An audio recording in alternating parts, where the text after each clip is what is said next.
ప్రజల ఆరోగ్యం గురించి డాక్టర్ సంజయ్ గారు అదేవిధంగా సిద్దిపేట శాసనసభ్యులు కొన్ని ప్రశ్నలు అడగడం, గత ప్రభుత్వంలో చాలా బాగా జరిగింది, ఇప్పుడు అంత గొప్పగా జరగడం లేదనే ఆరోపణలు కూడా చేయడం జరిగింది. అధ్యక్ష, తమరి ముందు వాస్తవాలను సభ్యుల ద్వారా తెలంగాణ ప్రజలు కూడా చెప్పాల్సిన బాధ్యత ప్రభుత్వం మీద ఉన్నది. అధ్యక్ష, తెలంగాణ రాష్ట్రం వచ్చిన తర్వాత 2014 నుంచి డిసెంబర్ 6, 2023 వరకు ప్రతి నెల యావరేజ్గా గత ప్రభుత్వం ఖర్చు పెట్టింది 52 కోట్ల రూపాయలు రాజీవ్ ఆరోగ్యశ్రీలో. డిసెంబర్ 7, 2023 నుంచి మార్చ్ 25, 2026 దాదాపుగా 26-27 నెలలలో ప్రతి నెల ఈ ప్రభుత్వం ఖర్చు పెట్టింది 89 కోట్ల రూపాయలు. అధ్యక్ష, యావరేజ్గా. అదేవిధంగా రాజీవ్ ఆరోగ్యశ్రీలో రాష్ట్ర ప్రభుత్వం పేమెంట్లు ఇవ్వడం లేదు, దాంతో ప్రైవేట్ హాస్పిటల్స్ మూతపడుతున్నాయి, మాకు నోటీస్ ఇచ్చిండ్రు, మీరు ఇంకా దాని మీద స్పందించడం లేదన్నట్టుగా ఏదైతే మాట్లాడుతుండ్రో ఈ వారసత్వం వారి నుంచి మాకు వచ్చింది. అధ్యక్ష, ఈ రాజీవ్ ఆరోగ్యశ్రీ బకాయిలు పెట్టి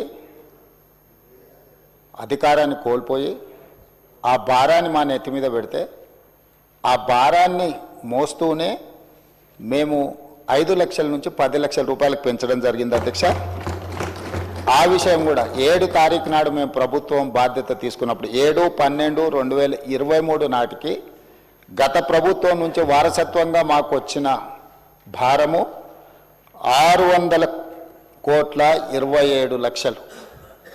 అధ్యక్ష, 600,27,00,000 రూపాయల భారము గత ప్రభుత్వం నుంచి మాకు వారసత్వంగా రాజీవ్ ఆరోగ్యశ్రీలో భారం వచ్చింది. అధ్యక్ష, అందులో గవర్నమెంట్ హాస్పిటల్స్కి 240,11 లక్షలు, ప్రైవేట్ హాస్పిటల్స్లో 360,16 లక్షలు. అదేవిధంగా అధ్యక్ష, మేము ప్రభుత్వం వచ్చిన తర్వాత మేము చేసిన పేమెంట్స్ 7/12/2023 నాడు మేము పదవి చేపట్టినాక 8/12/2023 అంటే ఫైనాన్షియల్ ఇయర్ 2023-24 అంటే కంప్లీట్ మార్చ్ 31, 2024 వరకు వాళ్ళు లేరు. అధ్యక్ష, 3 నెలల ముందే ఈ ప్రభుత్వం బాధ్యత తీసుకున్నది. ఈ ప్రభుత్వం బాధ్యత తీసుకున్న 8/12/2023 నుంచి ఈ రోజు వరకు 2,408 కోట్ల రూపాయల 51 లక్ష ఇప్పటి వరకు మన ప్రభుత్వం పే చేసింది. అధ్యక్ష, ఇందులో గవర్నమెంట్ హాస్పిటల్స్కి 927,99 లక్షలు, ప్రైవేట్ హాస్పిటల్స్కి 1,480,52 లక్షల రూపాయలు. అంటే గవర్నమెంట్లో 34 కోట్లు పర్ మంత్ ఇస్తే ప్రైవేట్లో 55 కోట్లు పర్ మంత్ ఇవ్వడం జరిగింది. అధ్యక్ష, అదేవిధంగా అధ్యక్ష, ఈరోజు అవుట్ స్టాండింగ్ ఇప్పుడు వారు ఏదైతే చాలా అవుట్ స్టాండింగ్ ఉందని అంటుండ్రో యాజ్ ఆన్ డేట్ 25th వరకు క్యాలిక్యులేట్ చేస్తే ఈరోజు వరకు 727.75 కోట్లు. అంటే వాళ్ళు ఇచ్చిపోయిన 600కు మేము 28 నెలల అదనంగా బకాయి పడ్డది 100 కోట్ల చిల్లరనే. అధ్యక్ష, మన ప్రభుత్వం ఎక్కడ కూడా ఎప్పటికప్పుడు దాదాపుగా ఇచ్చుకుంటూనే వచ్చినాము.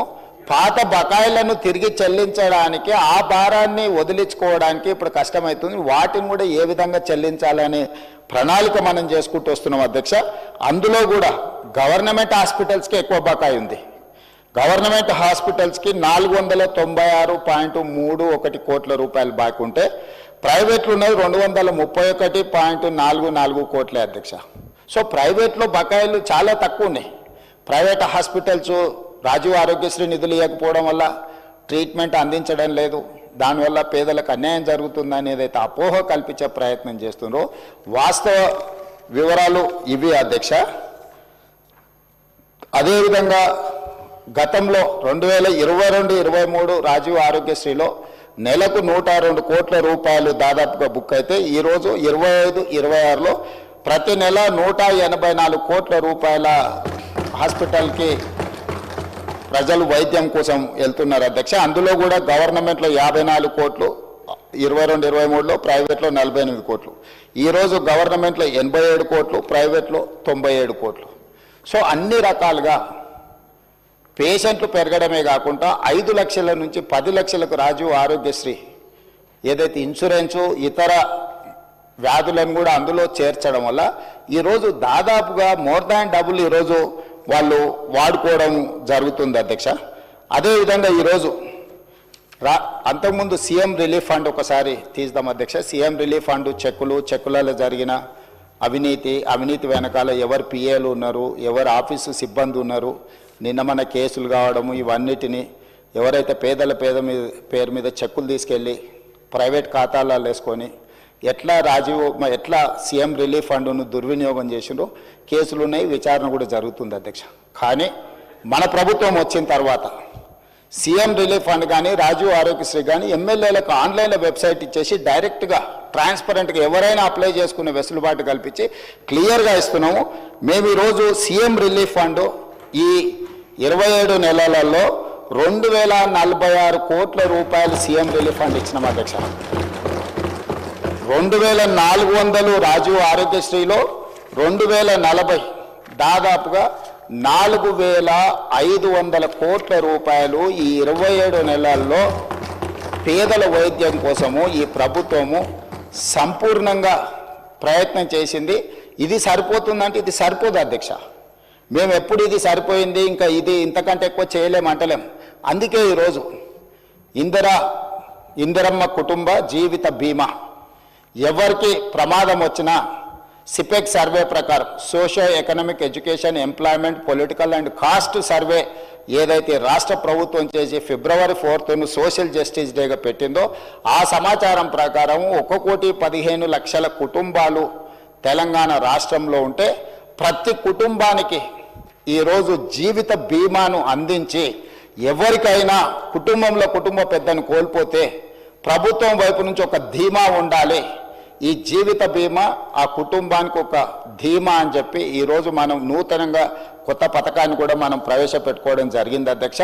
ఈరోజు పేదలను ఆదుకోవడానికి అన్ని రకాల ప్రయత్నాలు చేయడమే కాకుండా ఈరోజు 35 గవర్నమెంట్ కాలేజెస్ ఉన్నాయి అధ్యక్ష. రాజీవ్ ఆరోగ్యశ్రీని భవిష్యత్తులో ఏవైతే టీచింగ్ కాలేజెస్ ఉన్నాయో, ఇక్కడ చాలామంది కాలేజీల యజమానులు ఉన్నారు, private medical colleges nursing colleges నడిపేవాళ్ళు. టీచింగ్ కాలేజెస్కి ఏమో పేషెంట్లు రావటం లేదు, చాలా వాటికి పేషెంట్లు పోయే దగ్గరనేమో ప్రొఫెషనల్స్ లేరు. దీన్ని ఆలోచన చేసి అందుకే దీని మీద వివరంగా ఇంకా చర్చ చేస్తాం. ప్రభుత్వం అన్ని స్థాయిలో మేము ఈరోజు అందరి నుంచి సమాచారం సేకరించినాం. ఏ ఏరియాలో అయితే టీచింగ్ కాలేజెస్ ఉన్నాయో పర్టికులర్గా మెడికల్ కాలేజీలు రాజీవ్ ఆరోగ్యశ్రీని మొత్తం ఆ మెడికల్ కాలేజీలకు పంపిస్తే అక్కడ చదువుకునే నర్సింగ్ కాలేజ్ స్టూడెంట్స్కైనా మెడికల్ కాలేజ్ స్టూడెంట్స్కైనా పీజీ చదువుకునేటోళ్ళకైనా ఫర్దర్ స్పెషలైజేషన్ చేసేటోళ్ళకైనా విరివిగా బాధితులు వచ్చినప్పుడు వాళ్ళను ట్రీట్ చేయడం ద్వారా వాళ్ళకి వర్క్ ఎక్స్పీరియన్స్ వస్తుంది. అదేవిధంగా Rajiv Aarogyasri CM relief funds కూడా వాటికే ఇస్తే ఆ హాస్పిటల్ల యొక్క నిర్వహణ మెడికల్ కాలేజీల యొక్క నిర్వహణ కూడా బెటర్గా ఉంటుంది. అందులో పనిచేసే డాక్టర్లు సర్జరీ చేస్తే వాళ్ళకి స్పెషల్ ఇన్సెంటివ్స్ ఇవ్వాలనుకుంటున్నాం అధ్యక్ష. ఈరోజు జీతభత్యాలకే పనిచేసే వాళ్ళు అప్పుడప్పుడు ప్రైవేట్ హాస్పిటల్స్లలో కూడా సర్జరీలు చేస్తున్నారు. వీటన్నిటినీ మనకు తెలుస్తూ ఉంది. అందుకే ఇప్పుడు ఏం ఆలోచన చేస్తుంది ప్రభుత్వం, ఈ టీచింగ్ కాలేజెస్లో చదువులు చెప్పే ఎవరైతే డాక్టర్స్ ఉన్నారో స్పెషలైజ్డ్ ఉన్నారో వాళ్ళు సర్జరీలు చేస్తే సర్జరీలకు వాళ్ళకి స్పెషల్ ఇన్సెంటివ్ ఇవ్వడం ద్వారా వాళ్ళని ప్రోత్సహించాలని ఈ Rajiv Aarogyasri CM relief fund ఇవన్నీ కూడా ఈ మెడికల్ కాలేజెస్కి ఎప్పుడైతే వెళ్తాయో నిధులు హాస్పిటల్ల నిర్వహణ చాలా పకడ్బందీగా జరుగుద్ది. రెండవది అదనంగా పనిచేసే వైద్యులకు అదనపు జీతభత్యాలు వస్తాయి. మూడవది ఈరోజు మనము పెద్ద చదువులు చదువుకున్న డాక్టర్లను హాస్పిటల్ల మేనేజ్మెంట్ కూడా వాళ్ళని చూడమంటున్నాం. సో నర్సులు వచ్చిండ్రా, ఊడ్చే వాళ్ళు వచ్చిండ్రా, తూడ్చే వాళ్ళు వచ్చిండ్రా, మిగతా సిబ్బంది వచ్చిండ్రా లేదా అని పెద్ద డాక్టర్లు సూపరింటెండెంట్స్ చూడాలంటే వాళ్ళు చదువుకున్న చదువుకి వాళ్ళ మైండ్ సెట్కి వాళ్ళ వ్యవహార శైలికి ఇది సూట్ అవ్వడం లేదు. అందుకే ఈరోజు ఈ నిర్వహణ మొత్తం సపరేట్ చేసి దీనికి సపరేట్గా ఒక గ్రూప్ 1 ఆఫీసర్నో లేకపోతే ఒక గ్రూప్ 2 ఆఫీసర్నో ఇతర సిబ్బందిని బట్టి ఈ సిబ్బంది యొక్క నిర్వహణ బాధ్యత మొత్తం ఒక వింగ్ అప్పచెప్పి పేషెంట్లకు ట్రీట్మెంట్ చేసే బాధ్యతను కంప్లీట్గా ప్రొఫెషనల్గా డాక్టర్లతో చేయించాలనుకుంటున్నాం. ఇప్పటి వరకు మొత్తం పేషెంట్లను చూడడమే కాకుండా హాస్పిటల్ వ్యవస్థను నిర్వహించే బాధ్యత కూడా సూపరింటెండెంట్ మీదనే ఉంటుంది. దాంతో అతను నర్సు వచ్చిందా, లేకపోతే ఊడ్చేవాడు వచ్చిందా, సిబ్బంది వచ్చిందా రాలేదా, వాచ్మెన్ వచ్చిందా లేదా, బయట పార్కింగ్ ఎవరు చూస్తున్నారు, లేకపోతే క్యాంటీన్లో ఏముంది ఏం లేదు, అతను చూడలేడు. అతని టెంపర్మెంట్కి అది సూట్ అవ్వదు. రెండోది అతను క్వాలిటీగా కూడా పనిచేయలేడు. అతను లోపలే సర్జరీ చేయాలన్నా, వచ్చిన పేషెంట్లను చూడాలన్నా, ఇన్ పేషెంట్లను చూడాలన్నా, అవుట్ పేషెంట్లను చూడాలన్నా, ఈ సమస్యలు ఉన్నాయి. కాబట్టి మన ప్రభుత్వం దీన్ని కూడా ఆలోచన చేసి ఈరోజు ఈ రెండు పనులను రెండింటిని సపరేట్గా ఈరోజు మనము డీల్ చేయాలనుకుంటున్నాం అధ్యక్ష. మూడవ పాయింట్, కొన్ని వేల మంది తెలంగాణ నుంచి ఇతర దేశాలలో డాక్టర్లుగా ఈరోజు పనిచేస్తున్నారు. వాళ్ళు తల్లిదండ్రులను చూడడానికో, ప్రాంతాన్ని చూడడానికో, లేకపోతే ప్రాంతం మీద అభిమానంతో వచ్చినప్పుడు వాళ్ళు 4-5 రోజుల్లో కుటుంబ వ్యవహారాలు చక్కదిద్దుకుంటే ఒక 20 రోజులు ఎక్స్ట్రా ఉన్నప్పుడు వాళ్ళు అత్యంత అధునాతనమైన వైద్యశాలలో పనిచేయడమే కూడా అత్యున్నత చదువులు చదువుకున్న డాక్టర్లు. వాళ్ళందరితో నేను మా దామోదర్ రాజనరసింహ గారు మాట్లాడి ఒక ప్లాట్ఫామ్ క్రియేట్ చేస్తున్నాం. డాక్టర్ సంజయ్కి కొంచెం ఇది ఎక్కువ అవగాహన ఉండే అవకాశం ఉంది. ఆ డాక్టర్లు అందరినీ ఆన్లైన్లో ఒక వెబ్సైట్ క్రియేట్ చేస్తున్నారు. వాళ్ళు ఎప్పుడు మన ప్రాంతానికి వస్తున్నారు, ఏ టైంలో వాళ్ళు ఈ స్పెషల్ డిసీజెస్ కానీ, సర్జరీలు కానీ, లేకపోతే మెడికల్ కాలేజీలకు వెళ్ళి చదువులు చెప్పడానికి సమయం ఇండికేట్ చేస్తే ఆ టైంలో వాళ్ళని ఆయా హాస్పిటల్స్లలో వాళ్ళ సేవలను వినియోగించుకోవాలని చెప్పి ఈరోజు వాళ్ళందరితో చర్చ చేసినాం. వాళ్ళందరినీ కూడా ఒక కొలికి పట్టుకొచ్చినాం అధ్యక్ష. ఈరోజు ఈ ప్రాంతంలో ఉండి, గ్రామీణ ప్రాంతాలలో ఉండి, ఉస్మానియా, కాకతీయ యూనివర్సిటీలలో మంచి చదువులు చదువుకొని ఇతర దేశాలకు వెళ్ళి గొప్ప పేరు సంపాదించిన డాక్టర్లు ఈరోజు తిరిగి సొంత ప్రాంతానికి ఏదైనా చేయాలనుకుంటున్నారు. ఇప్పటి వరకు ఎలాంటి వెసులుబాటు లేదు. ఏ డాక్టర్ ఎప్పుడు ఇండియాకు వస్తుండు, తెలంగాణకు వస్తుండు, లేకపోతే సొంతూరుకు వస్తుండు, ఎప్పుడైనా వెళ్తుండు, అతని సమయం ఎప్పుడు ఎలా కేటాయించగలడానికి ఏమీ వెసులుబాటు లేదు. అందుకే మన ప్రభుత్వం ఈరోజు స్పష్టంగా వాళ్ళతో చర్చించి మనం ఈరోజు ఒక ప్రత్యేకంగా ఒక website medical and health department నుంచి క్రియేట్ చేసి ఏ డాక్టర్ ఏ నెలలో ఏ సమయంలో మన దగ్గరకు వస్తున్నాడో ఆ సమయంలో అతను వైద్య సేవలు ఏమైనా అందించాలనుకుంటుండే ఇక్కడ ఉండే పేదలకు ఉచితంగా, అదేవిధంగా ఇక్కడుండే మెడికల్ కాలేజీలలో వెళ్ళి అతని ఎక్స్పీరియన్సు, అతని అనుభవాన్ని పాఠాల కింద ఏ విధంగా చెప్పాలనుకుంటుండో ఈరోజు విదేశాలలో నిపుణులైన డాక్టర్లను తెలంగాణ కూడా వాళ్ళ సేవల్ని వినియోగించుకోవాలనుకుంటుంది. కాబట్టి వాటికి కూడా ఒక ప్రత్యేకమైన ఏర్పాట్లను చేస్తున్నాం అధ్యక్ష. అదేవిధంగా టీమ్స్ ఈరోజు వరంగల్లో కానీ, అల్వాల్లో కానీ, లేకపోతే ఎల్బీ నగర్లో కానీ, సనత్ నగర్లో కానీ, నిమ్స్ కానీ వీటన్నిటిని కూడా స్పెషలైజ్డ్ హాస్పిటల్స్ కింద చేయడమే కాకుండా ఈ CM relief fund, Rajiv Aarogyasri, LOC ఈరోజు ఇప్పుడు ముందుగానే మనం లెటర్ ఇవ్వాల్సిన పరిస్థితి. ఇప్పుడు ఓన్లీ నిమ్స్కే ఇస్తున్నాం నాకు తెలిసినంత వరకు. సో ముందస్తుగా ఎవరికైనా ఇబ్బంది వచ్చినప్పుడు వైద్య సహాయం అందించాలి అంటే నిమ్స్కు తప్ప మనం ఎల్ఓసి ఇస్తలేం. ఎందుకంటే ప్రైవేట్ హాస్పిటల్స్కి ఇస్తే మిస్యూజ్ అవుతుందని రకరకాల ఆరోపణలు, ఇవన్నీ కొన్ని సమస్యలు ఉన్నాయి. అందుకోసమని ఈరోజు ఈ హాస్పిటల్స్ని అన్నిటిని కూడా బాగా చేసి రాజీవ్ ఆరోగ్యశ్రీ ద్వారా కానీ, సీఎం రిలీఫ్ ఫండ్ ద్వారా ఏదైతే మనం ఫండ్స్ ప్రైవేట్ హాస్పిటల్స్కి ఇస్తున్నామో ఈ నిధులను కూడా ఈరోజు సనత్ నగర్, అల్వాల్, ఎల్బీ నగర్, అదేవిధంగా ఉస్మానియా యూనివర్సిటీకి ఈరోజు ఎన్నో ఏళ్ళ నుంచి మీకు తెలుసు ఉస్మానియా హాస్పిటల్ 100 సంవత్సరాల పైబడ్డది, ఇంకా అక్కడే ఉంది. దాన్ని ఇతర ప్రాంతాలలో నిర్మించాలంటే రకరకాల వివాదాలు జరిగినాయి. ఉన్న హెరిటేజ్ బిల్డింగ్ను కూడా గత ప్రభుత్వం కూలగొట్టాలనుకొని రకరకాల చర్చలు జరిగినాయి. నేను వివాదాల జోలికి వెళ్ళదలుచుకోలేదు. ఈరోజు గోషమహల్లో 30 ఎకరాలలో 3,000 కోట్ల రూపాయలతో ఉస్మానియా నూతన భవనాన్ని ఈరోజు 2,000 పడకలతో మనం నిర్మించుకునే పనులు మొదలుపెట్టిన పనులు వేగంగా జరుగుతూ ఉన్నాయి. ఈరోజు గాంధీ హాస్పిటల్, వరంగల్ హాస్పిటల్ వీటన్నిటిని కూడా పూర్తి స్థాయిలో నిర్మాణం చేసి ఒక 10,000 పడకల ఆసుపత్రులు ఈరోజు 10,000 పడకలు అదనంగా ఈరోజు వినియోగంలోకి పేదలకు సేవలు అందించడానికి, వైద్యం అందించడానికి అందుబాటులో వస్తున్నాయి. వీటన్నిటిని కూడా ప్రభుత్వము ఈ సీఎం రిలీఫ్ ఫండ్ కావచ్చు, రాజీవ్ ఆరోగ్యశ్రీ కావచ్చు, వీటన్నిటిని నిధులను వాటికిచ్చి వాటిని కూడా పేదలకు అన్ని రకాల వైద్య సేవలను అందించడానికి ఈరోజు వాటిని కూడా ప్రభుత్వం వినియోగంలోకి తీసుకురావాలని, వేగంగా పనులను పూర్తి చేయాలని గతంలో జరిగిన ఎన్నో నిర్ణయాలను నేను రాజకీయంగా విమర్శించదలుచుకోలేదు. కానీ వాళ్ళకి తెలుసు నిజమేందో, నేను చెప్పాల్సిన అవసరం లేదు.